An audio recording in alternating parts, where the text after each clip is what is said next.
The Society of Jesuits. The Society of Jesus was founded between 1538 and 1540 in an historic moment in which a profound renewal of spirituality came about in Europe. The Society of Jesus came around thanks to the initiative of Ignacio López Loyola. Strange and fairly controversial Saint Ignacio was born in Loyola, Basque Country in 1491. He received a poor and elementary education, but with a strong religious base. He was dedicated to the army. He loved reading books on chivalry and knighthood. These books made him dream of grandeur. In 1521, at age 30, his life was changed drastically. After he had been wounded in the siege of Pamplona by French troops, Ignacio had a long and painful rehabilitation.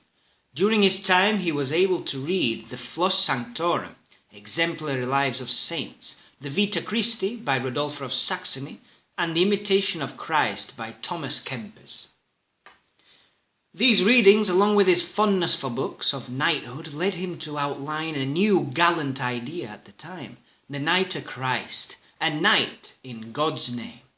And according to this ideal, he decided to leave his old life behind. He set off towards the Holy Land, taking his pilgrimage to Montserrat, exchanged his clothes with a beggar and became a hermit.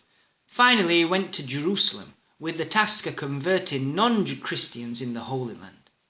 He returned to Spain later, and in 1525, in pursuit of the greater intellect he felt was needed to become a Knight of Christ, he enrolled in a school to teach Latin grammar to children. 2 years later, in 1527, he enrolled at the University of Alcalá, in those times the most important of its kind in Spain. After that, he travelled to Paris. He signed up to the Sorbonne University. During this period, he finished outlining what was to be the Society of Jesus. Whilst there, he met Pedro Fabro, Francisco Javier, Diego Lainez, and Alfonso Salmerón, among others, men who would go on to make up the backbone of the company.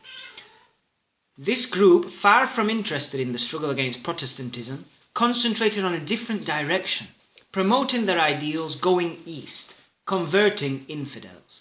This ideal supplied them with great motivation, and gathering one evening in Montmartre, they made vows of poverty and chastity and decided to go to the Holy Land. However, despite the motivation and willingness of each, the project failed, so they decided to go to Rome, where they joined the Pope's service. Although they were known under the Society of Jesus in 1538, the institutionalization of the new order didn't occur until 2 years afterwards, when the Pope Paul III approved the order. The Jesuits are spread out today in 112 countries, over 6 continents. Firstly in Europe and then Asia, where Saint Francisco Javier went, co-founder of the company who first arrived in Goa. Later they arrived to Latin America, decades after Columbus's discovery. Afterwards, they showed up in Africa. The first Jesuit to arrive there was Pedro Paez, doing so in Ethiopia. The current Pope indeed is a Jesuit, becoming the very first Jesuit Pope in 2013.